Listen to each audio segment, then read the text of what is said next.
صلو علی الحبیب صلی اللہ تعالی علی محمد۔ یاد رہے مدنی چینل پر ٹیلی کاسٹ کیے جانے والے سلسلے مختلف مواقع کے مناظر اور آواز کی مکسنگ کے ساتھ پیش کیے جاتے ہیں۔ صلو علی الحبیب صلی اللہ تعالی علی محمد۔ نیت المؤمن خیر من عملہ، مسلمان کی نیت اس کے عمل سے بہتر ہے۔ اللہ عز و جل کی رضا پانے اور ثواب کمانے کی غرض سے سلسلہ دیکھنے سے پہلے اچھی اچھی نیتیں فرما لیجئے۔ اللہ کی رضا کی خاطر علم دین حاصل کروں گا، سیکھ کر دوسروں تک نیکی کی دعوت پہنچاؤں گا، خاص باتیں لکھوں گا، اول تا آخر دیکھوں گا۔ صلو علی الحبیب صلی اللہ تعالی علی محمد۔ دل بڑا خوش ہے کہ اللہ تعالیٰ نے اس مسجد میں آنے کا موقع دیا ہے جس کو میرے آقا علیہ الصلوۃ والسلام کے حکم پر تعمیر کیا گیا۔ رہتی دنیا جب تک ترقی آتے رہے گی یہاں اس مسجد میں لوگ ضرور آتے ہیں، بلکہ یہ ٹورسٹ مقام بھی بن چکا ہے، لیکن ٹورسٹ کو مسجد کے کونے تک روک لیا جاتا ہے، نماز پڑھنے والوں کو اندر آنے دیا جاتا ہے۔ الحمدللہ ہم نے یہاں بعد جماعت نماز ظہر بھی ادا کی اور مدنی چینل کے ناظرین کی دل جوئی کے لیے اس کی کلپس بنا رہے تاکہ آپ بھی اس مسجد کا نظارہ کریں۔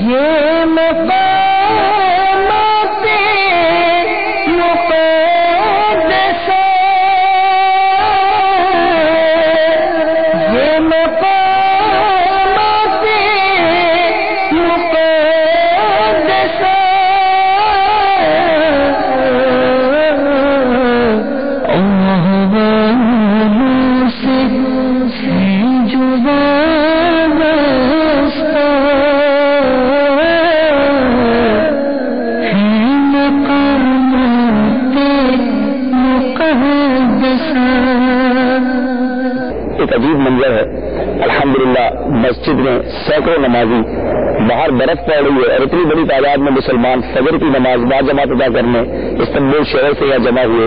یہی ایک خوشگوار منظر۔ غیبت کے خلاف جنگ، نہ غیبت کریں گے نہ غیبت سنیں گے، قفل مدینہ انشاءاللہ۔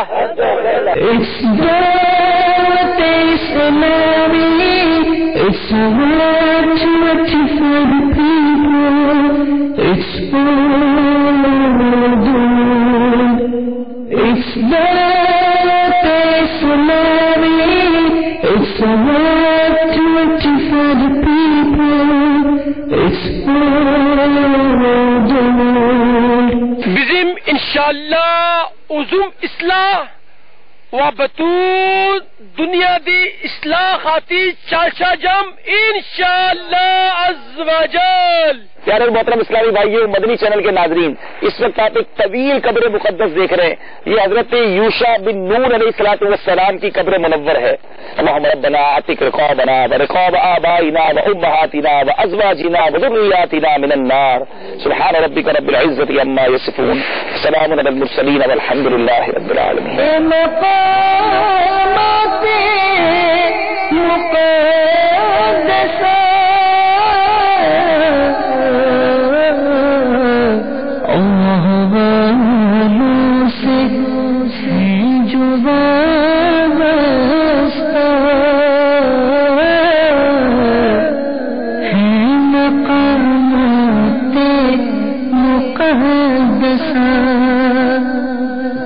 Islamic brothers and viewers of Madani channel, alhamdulillah, in silsila ziyarat al-maqamat al-muqaddasa, we are present in the blessed court of Sayyidina Yusha bin Nun alayhi salatu wassalam, one of the prophets of Allah tabarak wa ta'ala.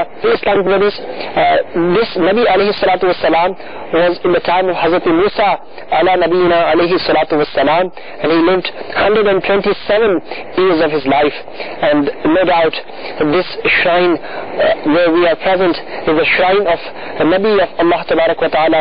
We pray that Allah tabarak wa ta'ala shower his countless blessings at this shrine and also upon us and the viewers of Madani channel, and for the sake of their wasila, may Allah tabarak wa ta'ala forgive us, and may Allah tabarak wa ta'ala also give us the chance to go and visit the blessed Mazar Aqdas of Rasulullah sallallahu ta'ala alayhi wa alihi wa sallam, the Sardar, the leader of all the prophets.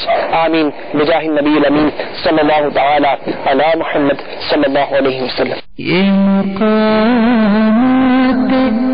muqaddasa,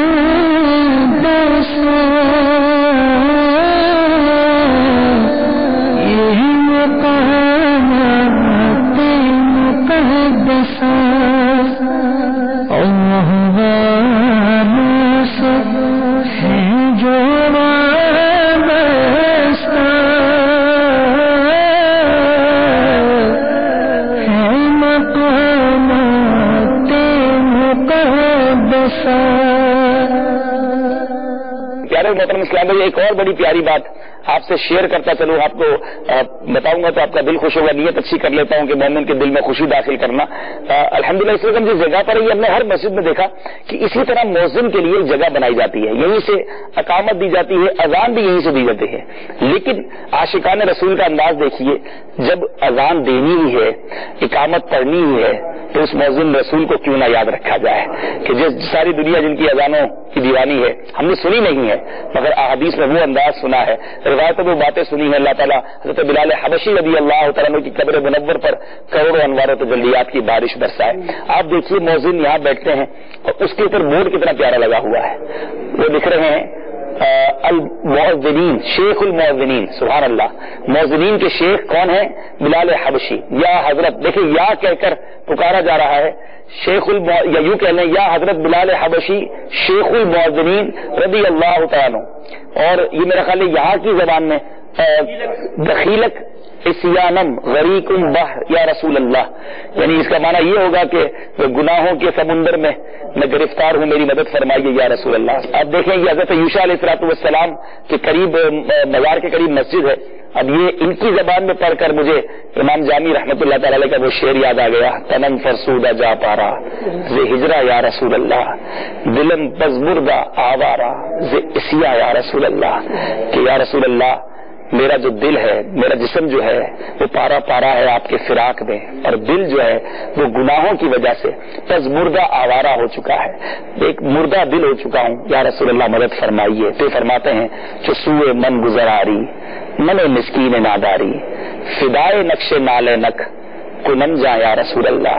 آقا کبھی آپ کا گزر مجھ مسکین کی طرف ہو، میرے گھر کی طرف آپ آئیں تو آپ کے جو قدم کے نقش کے نالین کا جو نقش ہے اس پر اپنی جانی قربان کر دے. تو ایسے ایسے عاشقان رسول گزرے ہیں، یہاں آ کر ان بزرگوں کی یاد تازہ ہو گئی. اللہ تعالیٰ یہاں کے عاشقان رسول کو سلامت رکھے. برفیلا علاقہ ہے، پہاڑی پر جگہ ہے، اگر کتنی عالیشان مسجد بنائی ہے. اللہ تعالیٰ یہاں کے انتظام سر چلانے والوں کو، ان عاشقان رسول کو خوش رکھے اور ان کو برکت عطا فرمائے. صلو علی الحبیب صلی اللہ تعالی علی محمد صلی اللہ علیہ وسلم. الحمدللہ رب العالمین والصلاة والسلام علی سید المرسلین. اما بعد فاعوذ باللہ من الشیطان الرجیم. بسم اللہ الرحمن الرحیم. الصلاة والسلام علیک یا رسول اللہ وعلى آلك وأصحابك يا حبيب الله. الصلاة والسلام عليك يا نبي الله وعلى آلك وأصحابك يا نور الله. نويت سنة الاعتكاف. بیان کی تعظیم کی نیت سے ہو سکے تو دو زانو ہو کر بیٹھ جائیے اور نیت کیجئے کہ انشاءاللہ توجہ کے ساتھ اول تا آخر بیان میں شرکت کروں گا. اللہ کی رضا کے لیے اول تاخیر شرکت کریں گے. جہاں جہاں اللہ تبارک و تعالیٰ کا نام آئے گا عز و جل، جہاں سرکار دو عالم صلی اللہ علیہ وسلم کا نام نامی اس میں گرامی آئے گا صلی اللہ تعالیٰ علیہ وسلم، جہاں صحابہ کرام اور اولیاء کرام کا نام آئے گا اس پہ موقع رضی اللہ تعالیٰ عنہ ورحمۃ اللہ تعالیٰ علیہ بھی کہوں گا. بیان کے بعد آگے بڑھ کر سلام اور مصافحہ کی سنت کو ادا کروں گا. پیارے اسلامی بھائیوں، درود پاک پڑھنے کے بے شمار فضائل و برکات ہیں. کعبے کے بدر الدجا، طیبہ کے شمس الضحیٰ، دافع جملہ بلا، شافع یوم جزا صلی اللہ تعالی علیہ وسلم کا فرمان عظمت نشان ہے. تم اپنی مجلسوں کو مجھ پر درود پاک پڑھ کر آراستہ کیا کرو کہ تمہارا مجھ پر درود پاک پڑھنا کل بروز قیامت تمہارے لیے نور ہوگا. صلو علی الحبیب صلی اللہ تعالی علی محمد صلی اللہ علیہ وسلم. میرے اسلامی بھائیوں، ویسے تو دعوت اسلامی کے اجتماعات دنیا کے کونے کونے میں مختلف مساجد اور مختلف جگہوں پر ہوتے ہیں. آج جس جگہ پر ہم جمع ہیں ہماری خوش بختیوں کی معراج ہے. سننے والے بھی جھوم رہے ہیں اور بیان کرنے والا بھی خوشی سے یقیناً جھوم رہا ہے. اس کی وجہ یہ ہے کہ ہم سب ایک ایسی ہستی کی بارگاہ میں حاضر ہیں. الحمدللہ وہ ہستی کہ جب میرے آقا مدینے والے مصطفیٰ صلی اللہ تعالی علیہ وسلم مدینہ طیبہ ہجرت کر کے گئے، پورے مدینے میں ایک شور بپا تھا کہ آقا کس کے گھر آئیں گے، کس کے گھر قدم رکھیں گے اور اس گھر کو منور فرمائیں گے۔ مدینے والے آقا علیہ الصلوۃ والسلام نے یہ تاریخی جملہ ارشاد فرمایا جس کا مفہوم ہے کہ میری اونٹنی کو چھوڑ دو، اس کی مہار کو چھوڑ دو، یہ جہاں جا کر بیٹھے گی وہیں ہمارا قیام ہوگا۔ اور وہ قیام کہاں ہوا؟ اس خوش نصیب صحابی کا نام حضرت سیدنا ابو ایوب انصاری رضی اللہ تعالیٰ عنہ ہے۔ آج مدنی قافلے کے ساتھ سیدنا ابو ایوب انصاری رضی اللہ تعالیٰ عنہ کے در دولت پر، آپ کے آستانے پر، آپ کے مبارک مزار کے پاس ہم سب موجود ہیں۔ اللہ تعالیٰ ہم سیاہ کاروں کی اس حاضری کو اپنی بارگاہ میں قبول فرمائے۔ الحمدللہ پیارے اسلامی بھائیوں، ان کے مزار کے قریب ہی جو مسجد ہے ہم وہاں موجود ہیں، اور یہاں ہم چند مدنی پھول مدنی چینل کے ناظرین کو بتانا چاہتے ہیں۔ پیارے اسلامی بھائیوں، سلسلہ زیارات مقامات مقدسہ میں الحمدللہ جہاں آپ انبیاء علیہ الصلوۃ والسلام کے مزارات، صحابہ کرام کے مزارات، اولیاء کرام کے مزارات کا دیدار کریں گے، وہاں ساتھ ساتھ کچھ تبرکات کی زیارت بھی ہوگی۔ اور بعض اوقات ذہن میں یہ سوال پیدا ہوتا ہے، کیونکہ ہمارے پاکستان، ہندوستان اور دنیا کے کئی ملکوں میں بھی تبرکات موجود ہیں، لوگ زیارت کرتے ہیں، کبھی وسوسہ آ سکتا ہے کہ اس کی شرعی حیثیت کیا ہے۔ تو چونکہ ایک متبرک مقام پر موجود ہیں، تو آج تبرک کے موضوع پر کچھ مدنی پھول سماعت کرنے کی ہم انشاءاللہ کوشش کریں گے۔ آپ تمام اسلام بھی نیت کر لیں کہ انشاءاللہ متبرک مقام پر متبرک بیان اور انشاءاللہ ادب کے ساتھ، توجہ کے ساتھ سنیں گے انشاءاللہ۔ میرے پیارے اسلامی بھائیوں، کسی چیز سے برکت حاصل کرنے کے عمل کو لغتاً تفاعل کے وزن پر تبرک کہتے ہیں، اور اسم کے طور پر اس چیز کے لیے استعمال ہوتا ہے جو پاکیزہ ہو اور کسی بزرگ چیز یا مقدس مقام سے منسوب ہو۔ برکت اور فیض دو ایسے الفاظ ہیں جن کی تفہیم اس مادی دنیا اور اس کے موجود سیاسی، معاشی، ثقافتی اور تہذیبی پس منظر میں خاصی دور از افکار محسوس ہوتی ہے۔ بہت مشکل ہوتا ہے اس کو سمجھنا۔ یہ دراصل ایسی کیفیات ہیں جنہیں چھوا اور دیکھا نہیں جا سکتا، صرف احساس اور شعور کی لطیف تنہائیوں میں محسوس کیا جا سکتا ہے۔ ان میں کمی بیشی کا تعلق کسی علم اور میزان کے ساتھ نہیں، بلکہ صرف اور صرف یہ ایمان کے ساتھ منسلک ہے۔ اللہ عز و جل جو قادر و قیوم اور تمام برکتوں کا مالک ہے، اس نے اپنے محبوب صلی اللہ علیہ وسلم کو نہ صرف دنیا جہاں کی برکتوں سے نوازا، بلکہ جو چیزیں میرے آقا علیہ الصلوۃ والسلام سے منسوب ہوئیں وہ بھی بابرکت ہو گئیں۔ یہی وجہ ہے کہ حضور اکرم صلی اللہ علیہ وسلم کے آثار کو بطور تبرک محفوظ رکھنا اور ان سے برکت حاصل کرنا یہ صحابہ کرام اور تابعین کا معمول تھا۔ دور صحابہ اور تابعین کے بعد نسل در نسل ہر زمانے میں اکابر ائمہ و مشائخ کے علاوہ خلفاء و سلاطین بھی سرکار دو عالم صلی اللہ علیہ وسلم کے آثار و تبرکات کی حفاظت کا بڑے ادب و احترام کے ساتھ خصوصی اہتمام کرتے رہے۔ کتب تواریخ میں ان کے مطالعے سے پتہ چلتا ہے کہ خاص مواقع پر بڑے اہتمام کے ساتھ مسلمانوں کو ان تبرکات کی زیارت کروائی جاتی۔ آج بھی اہل محبت ان تبرکات مقدسہ کو حصول فیض اور برکت کا ذریعہ سمجھتے ہیں، اور ان کی حرمت کے تحفظ کے لیے جان کا نذرانہ پیش کرنے سے بھی گریز نہیں کرتے۔ تبرک کی اسی حیثیت کو قرآن و حدیث کی روشنی میں دیکھنے کی ضرورت ہے۔ آئیے کچھ قرآن و حدیث کی روشنی میں سمجھنے کی کوشش کرتے ہیں کہ تبرک کسے کہتے ہیں، اور کیا قرآن مجید میں بھی کچھ چیزوں کے بابرکت ہونے کا اعلان فرمایا ہے۔ اس سے پہلے میرے پیارے اسلامی بھائیوں، ایک بات اور سمجھتے جائیے کہ برکت کے لغوی معنی اضافہ، زیادتی، کثرت، سعادت اور خوش بختی کے ہیں۔ میرے پیارے اور محترم اسلامی بھائیوں، برکت کا ہی ایک معنی دائمی سعادت اور برکت کا حصول بھی ہے، جیسے کہ سرکار دو عالم صلی اللہ علیہ وسلم پر برکت بھیجنے کی دعا کرتے ہوئے کہا جاتا ہے، اللہم بارک علی محمد وعلی آل محمد، اے اللہ تو حضرت محمد صلی اللہ علیہ وسلم اور ان کی آل پر بزرگی اور شرافت ہمیشہ ہمیشہ کے لیے ثابت اور قائم فرما۔ میرے پیارے اور محترم اسلامی بھائیوں، قرآن مجید فرقان حمید نے تبرک کے حوالے سے ہماری کیا رہنمائی فرمائی ہے۔ آئیے قرآن پاک سے سمجھنے کی کوشش کرتے ہیں کہ اللہ کے پیارے کلام نے کس کس موقع پر کس کس چیز کو بابرکت فرمایا ہے۔ انبیاء کرام علیہ الصلوۃ والسلام اور ان کے اہل و عیال کے مبارک اور بابرکت ہونے کا بیان قرآن مجید میں موجود ہے۔ حضرت نوح علیہ الصلوۃ والسلام اور ان کے متبعین کے لیے اللہ تعالیٰ نے قرآن مجید میں ارشاد فرمایا، اے نوح، ہماری طرف سے سلامتی اور برکتوں کے ساتھ کشتی سے اتر جاؤ جو تم پر ہیں اور ان طبقات پر ہیں جو تمہارے ساتھ ہیں. اسی طرح میرے پیارے اسلامی بھائیوں، حضرت ابراہیم علیہ السلام اور ان کے بیٹے حضرت اسحاق کے بارے میں ارشاد الہی ہے. چنانچہ ارشاد ہوتا ہے سورہ نمبر 37 اور آیت نمبر 113، اور ہم نے ان پر اور اسحاق پر برکتیں نازل فرمائی. حضرت ابراہیم علیہ السلام کے اہل بیت کے لیے فرمایا رحمت اللہ وبرکاتہ علیکم اہل البیت انہ حمید مجید. اے گھر والوں، تم پر اللہ کی رحمت اور اس کی برکتیں ہوں، بے شک وہ قابل ستائش اور بزرگی والا ہے. یہ قرآن پاک کی سورہ ہود کی آیت نمبر 73 میں نے تلاوت کی. اسی طرح حضرت عیسیٰ علیہ السلام کو رب نے قرآن میں بابرکت فرمایا. سورہ مریم میں آیت نمبر 31 میں ارشاد ہوتا ہے اور میں جہاں کہیں بھی رہوں اس نے مجھے سراپا بابرکت بنایا ہے، اور میں جب تک بھی زندہ ہوں اس نے مجھے نماز اور زکوٰۃ کا حکم فرمایا ہے. خود قرآن مجید کو رب نے بابرکت فرمایا. اللہ تعالیٰ قرآن مجید کے بارے میں ارشاد فرماتا ہے وَهَذَا كِتَابٌ أَنزَلْنَاهُ مُبَارَكٌ مُصَدِّقُ الَّذِي بَيْنَ يَدَيْهِ. ترجمہ کنز الایمان، اور یہ وہ کتاب ہے جسے ہم نے نازل فرمایا ہے، بابرکت ہے، جو کتابیں اس سے پہلے تھی اور ان کی تصدیق کرنے والی ہے. میرے پیارے اسلامی بھائیوں، اللہ تبارک و تعالیٰ نے اسی طرح مقامات مقدسہ یا وہ زمین کے ٹکڑے جو بابرکت ہیں اس کے بارے میں قرآن مجید نے ارشاد فرمایا. قرآن مجید نے کعبہ مشرفہ کو کس طرح بابرکت فرمایا. بے شک سب سے پہلا گھر جو لوگوں کی عبادت کے لیے بنایا گیا وہی ہے جو مکہ میں ہے، برکت والا ہے اور سارے جہان والوں کے لیے مرکز ہدایت ہے.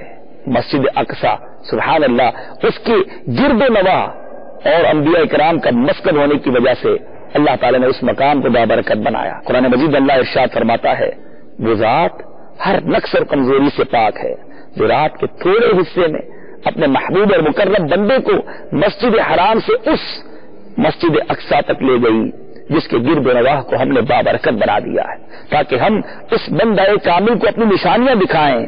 بے شک وہی خوب سننے والا اور خوب دیکھنے والا ہے. قرآن مجید فرقان حمید میں میرے پیارے اسلامی بھائیوں خطہ شام، جی ہاں ملک شام کے بابرکت ہونے کے بارے میں بھی رب نے ارشاد فرمایا ہے. قرآن پاک میں ارشاد ہوتا ہے چنانچہ میرے پیارے اسلامی بھائیوں قرآن پاک کی سورہ اعراف کی آیت نمبر 137 میں ارشاد ہوتا ہے اور ہم نے اس قوم بنی اسرائیل کو جو کمزور اور استحزار زدہ تھی اس سرزمین کے مشرق و مغرب یعنی مصر اور شام کا وارث بنا دیا جس میں ہم نے برکت رکھی تھی. سبحان اللہ، کس قدر باتیں قرآن نے برکت کے بارے میں فرمائی. قرآن مجید نے بعض زمانوں کے بابرکت ہونے کی بھی بات فرمائی ہے. جی ہاں ارشاد ہوتا ہے انا انزلناہ فی لیلۃ مبارکہ انا کنا منذرین. بے شک ہم نے اسے ایک بابرکت رات میں اتارا ہے، بے شک ہم درس سنانے والے ہیں. سورہ دخان کی آیت نمبر 3 میں نے تلاوت کی تھی. اے میرے پیارے اور محترم اسلامی بھائیوں، بارش کے پانی کو بھی قرآن نے بابرکت فرمایا ہے. وَنَزَّلْنَا مِنَ السَّمَاءِ مَاءً مُبَارَكًا، اور ہم نے آسمان سے بابرکت پانی برسایا. میرے پیارے اسلامی بھائیوں سورہ قاف کی آیت نمبر 9 میں یہ ارشاد ہوتا ہے. قرآن پاک کی کس بات کی بات کی جائے، نام کی نسبت سے بھی قرآن نے حصول برکت کے بارے میں ارشاد فرمایا قرآن نے اے ہارون کی بہن. تو میرے پیارے اسلامی بھائیوں ائمہ تفسیر نے لکھا ہے کہ حضرت ہارون کی اولاد میں سے تھی اور ان کے بھائی کا نام حضرت ہارون کی نسبت سے ہارون تھا، اس لیے ان کو ہارون کی بہن کہا گیا. میرے پیارے محترم اسلامی بھائیوں قرآن میں انبیاء علیہ السلام سے مس ہوئی چیزوں کے تبرک کا بھی بیان ہے. جی ہاں سورہ یوسف میں حضرت یعقوب علیہ السلام اور ان کے بیٹے حضرت یوسف کا طویل واقعہ بیان ہوا. حضرت یوسف کے بھائیوں نے دھوکے سے انہیں کنویں میں ڈال دیا تو مصر کے چند تاجر انہیں اپنے ساتھ مصر لے گئے، جس کی وجہ سے باپ بیٹے کی جدائی میں کئی سال گزرے. لیکن حضرت یعقوب علیہ السلام اپنے بیٹے کی جدائی کو نہ بھولے، آنسو بہاتے رہے. اتنے آنسو بہائے کہ نابینا ہو گئے. جب بھائیوں کے توسط سے حضرت یوسف علیہ السلام کو اپنے والد صاحب کی بینائی کے جانے کا علم ہوا تو انہوں نے اپنا قمیص اپنے والد محترم کے پاس بھیج دیا. حضرت یوسف نے کیا کہا، میری یہ قمیص لے جاؤ، اسے میرے باپ حضرت یعقوب کے چہرے پر ڈال دینا، وہ بینا ہو جائیں گے. نبی کے قمیص کی برکت سے آنکھوں کی بینائی واپس آ جائے، یہ تو قرآن میں بیان موجود ہے. تو تبرک سے برکت لینا یہ صحیح قرآن و حدیث سے ثابت ہے. اے میرے پیارے اور محترم اسلامی بھائیو، بہت ساری باتیں اور کی جا سکتی ہیں، بہت سارے واقعات پیارے آقا علیہ الصلوۃ والسلام کے تبرکات کی تو کیا ہی شان ہے. حضرت ابراہیم علیہ الصلوۃ والسلام کے قدمین کہ بابرکت ہونے کا بیان بھی قرآن میں موجود ہے. صالحین سے منسوب اشیاء سے برکت لینے کا قرآن میں موجود ہے. حضرت موسیٰ اور حضرت ہارون علیہ الصلوۃ والسلام کے آثار سے تبرک حاصل کرنے کا واقعہ بھی قرآن میں موجود ہے. تابوت سکینہ کا واقعہ بھی قرآن میں موجود ہے. حضرت صالح علیہ الصلوۃ والسلام کی اونٹنی سے منسوب کنویں سے تبرک حاصل کرنے کا میرے پیارے اور محترم اسلامی بھائیوں بھی یہ بھی قرآن پاک میں موجود ہے. اب آئیے صحیح بخاری شریف کی حدیث بیان کرتا ہوں. حضرت عبداللہ بن عمر سے روایت ہے، جب رئیس منافقین عبداللہ بن ابی فوت ہو گیا تو اس کے بیٹے حضرت عبداللہ رضی اللہ تعالیٰ عنہ جو جانثار صحابی رسول تھے، انہوں نے عرض کی، بخاری شریف کی حدیث ہے، آقا مجھے اپنی قمیص مبارک عطا فرمائیے تاکہ میں اسے میں کفناؤں اور ان پر نماز پڑھیں اور دعائے مغفرت فرمائیں.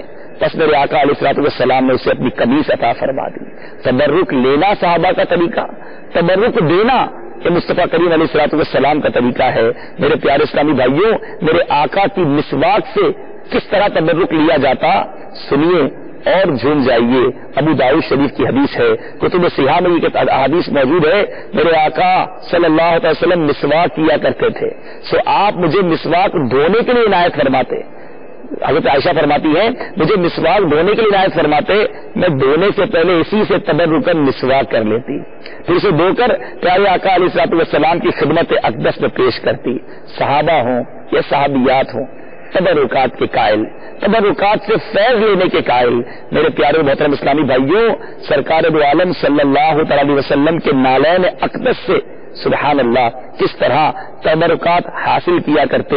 صحابہ کرام علیہ رضوان میرے پیارے محترم اسلامی، کوئی بھی ایسی چیز ملتی تو وہ پیچھے نہ رہا کرتے. حج کے موقع پر میرے آقا علیہ الصلوۃ والسلام نے جب اپنے بال مبارک اپنے سر انور سے اتروائے تو صحابہ کرام علیہ رضوان نے جرمٹ بنا کر انہیں حاصل کیا. اور آج رہتی دنیا میں میرے آقا کے منہ مبارک موجود ہیں، یہ وہی منہ مبارک ہیں. کسی کے پاس ایک ہوا کرتا آج گلدستہ بن چکا ہے. یہ حیات النبی کی کیسی زندہ دلیل ساری دنیا میں موجود ہے. اور آج بھی بتانے والے بتاتے ہیں کہ منہ مبارک کا سایہ بھی زمین پر نہیں ہوتا. سبحان اللہ، وہ رب عز و جل پیارے آقا علیہ الصلوۃ والسلام سے کتنا پیار فرماتا کہ ان کا سایہ بھی زمین پر آ جائے اسے گوارا نہیں. ارباب نظر کو کوئی ایسا نہ ملے گا، بندے تو بہت مل جائیں گے، پڑاکا نہ ملے گا. تاریخ اگر ڈھونڈے گی ثانی محمد، ثانی تو بڑی چیز ہے، سایہ نہ ملے گا. بہرحال بات یہ ہے میرے پیارے اسلامی بھائیوں، یہ تبرکات قرآن پاک میں اس کا ذکر، احادیث میں ذکر، اس کے بارے میں بہت کچھ کہا جا سکتا ہے، لیکن سچی بات یہ ہے یہ نصیب ہوتا ہے با ادب لوگوں کو، با ادب با نصیب، اور جو بے ادب ہوتے ہیں وہ بے نصیب ہوتے ہیں. تو با ادب رہیے، تبرکات کا ادب کیجیے. اللہ والوں سے جو چیز مس ہو جائے، جس سے نسبت ہو جائے، اس کی بات ہی کچھ اور ہو جاتی ہے. دیکھیں نا، آپ کی اور میرے استعمال کی چیزیں بھی تو ہوتی ہیں، انہیں کون چھوتا ہے، انہیں کون لینا چاہتا ہے، لیکن جو چیز بزرگوں سے مس ہو جائے، اللہ والوں سے مس ہو جائے، اللہ والوں کے استعمال میں آ جائے. اور ویسے بھی اس کو لاجیکلی سمجھنا بھی بڑا آسان ہے. آج دنیا کے بڑے بڑے بادشاہوں کے استعمال کی ہوئی چیزیں میوزیمز میں ہیں اور لوگ انہیں دیکھنے جاتے ہیں، ان پر تو کسی کو اعتراض نہیں. اور جب کوئی عاشق رسول کسی ولی اللہ کے قدم جہاں لگے ہیں اس جگہ کا دیدار کرنے جائے، کسی ولی کے استعمال کی کوئی چیزیں ہوں اسے دیکھنے جائے اور اس کے پاس جا کر دعا مانگے، اور پھر نبیوں کے نبی سلطان الانبیاء صلی اللہ تعالی علیہ وسلم کے قدم جہاں لگے ہوں، میرے آقا علیہ الصلوۃ والسلام نے جس چیز کو استعمال کیا ہو، اللہ اللہ، پھر اس کی شان کیا ہوگی. تو یہ طریقہ تو صحابہ کرام کا ہے. تو اگر آج بھی ہم صحابہ کرام کی سنت پر عمل کرتے ہوئے اللہ والوں کے تبرک سے برکت حاصل کریں تو ضرور برکت حاصل ہوگی. صلو علی الحبیب صلی اللہ تعالی علی محمد صلی اللہ علیہ وسلم. پیارے اسلامی بھائیوں، تبرکات کی بات چل رہی ہے اور صحابہ کرام کے طریقے پر بھی ہم سنتے چلے جا رہے ہیں کہ ان کا کیا انداز تھا تبرک حاصل کرنے کے حوالے سے، ان کا کیا عقیدہ تھا، پیارے آقا علیہ الصلوۃ والسلام کی بارگاہ میں کیا ادب تھا. آئیے سنیے جھومیے. بخاری شریف کی حدیث ہے، حضور اکرم صلی اللہ علیہ وسلم پیارے اسلام اس کے راوی ہیں حضرت ابو جحیفہ رضی اللہ تعالیٰ عنہ، فرماتے ہیں کہ پیارے آقا علیہ الصلوۃ والسلام دوپہر کے وقت ہمارے پاس تشریف لائے، پانی لایا گیا تو آپ نے وضو کیا، لوگ آپ کے وضو کے بچے ہوئے پانی کو لے کر اپنے اوپر ملنے لگے. حضرت ابو موسیٰ رضی اللہ عنہ سے روایت ہے کہ پیارے آقا علیہ الصلوۃ والسلام نے پانی کا ایک پیالہ منگایا، بس اپنے مبارک ہاتھ اور چہرہ اقدس کو اسی میں دھویا اور اسی میں کلی کی، پھر ان دونوں سے فرمایا اس میں سے پی لو اور اپنے چہروں اور سینے پہ ڈال لو. یعنی میرے آقا خود تبرک عطا فرماتے اور صحابہ کرام کا عمل کیا ہوتا کہ جھوم جھوم کر تبرک لوٹا کرتے. صحیح بخاری اور صحیح مسلم میں ام المومنین ام سلمہ رضی اللہ تعالیٰ ہماری امی جان وہ پردے کے پیچھے تھی، انہوں نے اس متبرک پانی کے بارے میں جب غور کیا سنا تو پیچھے سے آواز لگائی کہ اس میں سے اپنی ماں ام سلمہ کے لیے بھی چھوڑ دینا. بس انہوں نے کچھ پانی جو باقی رکھا اور ان کی بارگاہ میں پیش کر دیا. اللہ اللہ. ایک اور حدیث پاک حضرت ابو جحیفہ راوی، حضرت یہ بھی بخاری شریف کی حدیث ہے، میرے آقا علیہ الصلوۃ والسلام کو چمڑے کے ایک سرخ خیمے میں نے دیکھا. حضرت بلال حبشی کو پیارے آقا علیہ الصلوۃ والسلام کا استعمال شدہ پانی لیتے دیکھا. میں نے دیکھا کہ آپ کے استعمال شدہ پانی کے حصول کے لیے کوششیں کر رہے تھے لوگ. جس سے کچھ مل گیا اس نے اپنے اوپر مل لیا، اور جس میں سے ذرا بھی نہ ملا تو اس نے اپنے بھائی کے ہاتھ سے کڑی حاصل کر لی. یعنی جس کو پانی ملا اس کے ہاتھ پر جو ہے وہ ہاتھ پھیر لیا. اے میرے پیارے محترم اسلامی بھائیوں، یہ انداز صحابہ کرام کا بخاری شریف کی حدیث تبرک کی وضاحت کے لیے، تبرک کس قدر بابرکت ہوتا ہے اس کے لیے کس کس روایت کو پیش کیا جائے. قرآن کے بعد قرآن پاک میں ہم نے سنا، بخاری شریف کی اتنی احادیث موجود. بخاری شریف کی ایک اور حدیث ہے، میرے آقا علیہ الصلوۃ والسلام جب وضو فرماتے تو ایسا لگتا تھا کہ لوگ آپ کے وضو کے پانی کے حصول کے لیے آپس میں لڑ مریں گے. یعنی اتنا جمگٹا ہو جاتا، ہر کوئی چاہتا کہ وضو کا پانی زمین پر تشریف نہ لائے، میں اپنے چہرے پر مل لوں، اپنے ہاتھ پر مل لوں. اور کیوں نہ ملے کہ جو پانی میرے آقا علیہ الصلوۃ والسلام کے جسم اقدس سے مس ہو جائے وہ کیسا بابرکت ہوگا. مجھے امام عشق و محبت، مجدد دین و ملت، پروانہ شمع رسالت، میرے آقا نعمت امام احمد رضا خان کا وہ شعر یاد آ رہا ہے، تخیل رضا پر قربان. اعلیٰ حضرت نے شاید آقا ہی کے وضو اور غسل سے جس میں اطہر سے مس ہونے والے پانی کا تصور کیا ہوگا، اور کبھی چاند کو دیکھا ہوگا، اس کے داغ کو دیکھا ہوگا کہ چاند پر ایک نشان ایسا ہے جو دھبا محسوس ہوتا ہے. اعلیٰ حضرت چاند سے کہتے ہیں ستم کیا کیسی مت کٹی تھی کمر، وہ خاک ان کے راہ گزر کی اٹھا نہ لایا کہ ملتے ملتے یہ داغ سب دیکھنا دھلے تھے. اے کمر میرے آقا کے رہ گزر کی خاک اٹھا لیتا، اپنے جسم پر مل لیتا تو تیرے یہ داغ بھی دور ہو جاتے. سبحان اللہ. تو بہرحال میرے پیارے اسلامی بھائیوں، ناخن اقدس کی کیا ہی بات ہے. کیسے کیسے صحابہ اکرام کے واقعات ہمیں ملتے ہیں کہ صحابہ اکرام علیہ رضوان میرے آقا علیہ الصلوۃ والسلام کے مبارک ناخن اقدس سے کیسے برکت اٹھاتے. حضرت امیر معاویہ رضی اللہ تعالیٰ عنہ جو کہ میرے پیارے اسلامی بھائیوں کاتب وحی ہیں، ان کے پاس میرے آقا کے کچھ منہ مبارک اور کچھ ناخن اقدس ہیں. قبر میں تبرکات رکھنا، اپنے ساتھ تبرکات کو قبر میں لے جانا. آئیے اس کی بھی آپ کو دلیل دیتا چلوں. کاتب وحی ہیں، صحابی رسول ہیں، آخری وقت کہتے ہیں میری آنکھوں پر، میرے چہرے پر میرے آقا کے ناخن رکھ دینا، میرے آقا کے منہ مبارک رکھ دینا، اور مجھے ارحم الراحمین کی رحمت کے سپرد کر دینا. یہ صحابہ کا طریقہ، یہ صحابہ کا عقیدہ، یہ امہات المومنین اور میرے پیارے محترم اسلامی صحابیات کا عقیدہ ہے کہ تبرکات سے برکت حاصل کی جائے. سلسلہ زیارات مقدسہ میں تبرکات کی زیارت بھی کریں گے، تبرکات کے بارے میں بھی سنیں گے اور انشاءاللہ اس کی برکت بھی حاصل کریں گے. اللہ تعالی ہمیں عشق مصطفیٰ صلی اللہ تعالی وسلم، عشق انبیاء، عشق صحابہ، عشق اولیاء اور عشق اہل بیت میں زندہ رکھے، اور ان بزرگ ہستیوں کے عشق ہی میں ایمان کی حالت کے ساتھ مدینہ طیبہ میں ایمان اور عافیت کے ساتھ موت عطا فرمائے. میرے پیارے اسلامی بھائیوں، یہ دعوت اسلامی ہے جو ہمیں انبیاء، اولیاء، صحابہ اور اہل بیت کا ادب سکھاتی ہے، ان کے نقش قدم پر چلنے کا سلیقہ بتاتی ہے. الحمدللہ یہ وہی اخبار، یہ وہی انداز ہیں جو صحابہ کے ہوا کرتے. دعوت اسلامی کے مدنی ماحول میں ہمیں انہی نقش قدم پر چلایا جاتا ہے اور عشق رسول کے جام بھر بھر کر پلائے جاتے ہیں. دنیا بھر میں آپ جہاں کہیں ہیں، اس وقت میں ترکی استنبول سے قدمین سیدنا ابو ایوب انصاری رضی اللہ تعالیٰ عنہ سے آپ کو ایک دعوت دینا چاہوں گا. مدنی قافلوں میں سفر، اجتماعات میں شرکت، مدنی انعامات پر عمل اپنا معمول بنائیے. مدنی چینل دیکھتے رہیے،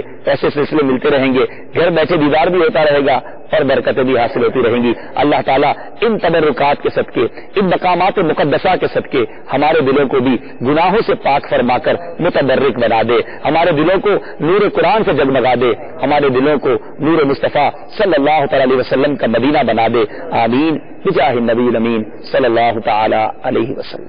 اس وقت جس صحابی رسول رضی اللہ تعالیٰ عنہ کی یادگار کے پاس موجود ہیں وہ یہاں موجود ہے سیدنا ابو ذر غفاری رضی اللہ تعالیٰ عنہ، بہت ان کا نام آپ نے سنا ہوگا، بڑے واقعات سنے ہوں گے۔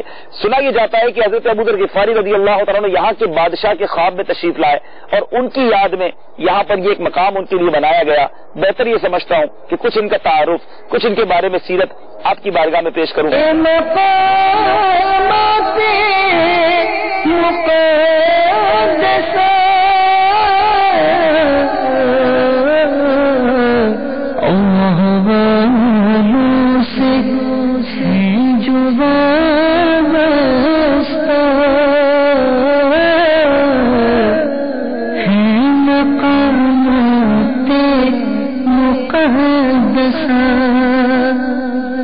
صلو علی الحبیب صلی اللہ تعالی علی محمد۔ ابھی جو سلسلہ آپ نے ملاحظہ فرمایا اس کے بارے میں اپنے تاثرات اور مدنی مشورے 03012612 پر SMS یا feedback@madanichannel.tv پر میل کر سکتے ہیں۔